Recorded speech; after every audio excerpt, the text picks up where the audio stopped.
منور يا محمد، يا ريتك كنت جيت اللايف ده من اوله عشان تعرف الدنيا ماشيه ازاي. وربنا يخليك يا محمد. انا اللي بطلب اهو دلوقتي قدام الناس العرس بتاع المحله اللي بيقول لك راشا جايه عشان تقف جنبك. انا اللي عايزاك تقف جنبي في الموضوع ده وتتكلم فيه يا محمد. انا اللي بطلب اهو قدام الناس كلها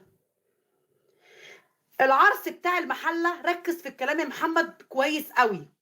طالع بيقول لك راشا كان في داعمه انا اخده منها فلوس، قال 300,000 جنيه. يعني الداعمه دي انا ببتزها وبهددها.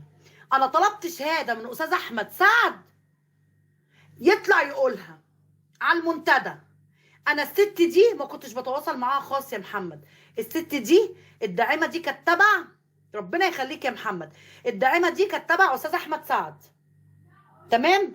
واما كانت بتبعت جنيه ما كانش ليها تواصل معايا انا خاص، ولا كانت بتبعت لي باسمي ولا حاجه. كانت بتبعت لاحمد سعد الفلوس وهو اللي كان بيديها لنا، تمام. اللي بيقول لك انا ما باخدش من حد جنيه. استاذ احمد سعد معاه حوالات جايه للمحلاوي بالافات مؤلفه. زوين، عليكم السلام ورحمه الله وبركاته. منور يا زوين. رحبوا بالزوين يا جماعه، رحبوا بالزوين يا جماعه.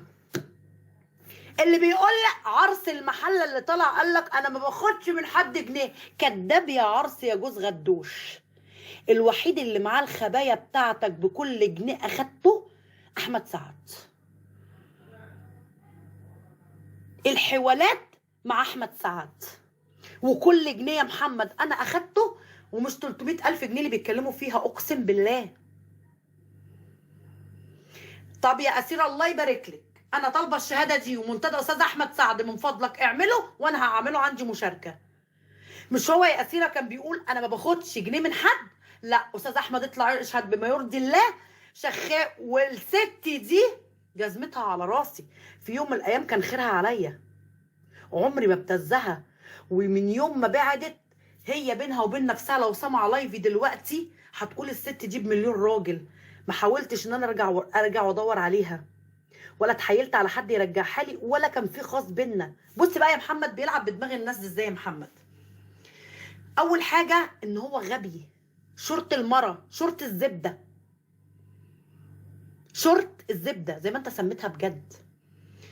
اما يبقى شخاوي شورت الزبده ويطلع بينسى الكلام، بيسيح في دماغه. اصل الزبده بتسيح بسرعه في السخونيه يا جماعه، فبتصحصح كده وبتنحنح وبتنقط. ركز يا شخاوي في اللي انت بتقوله.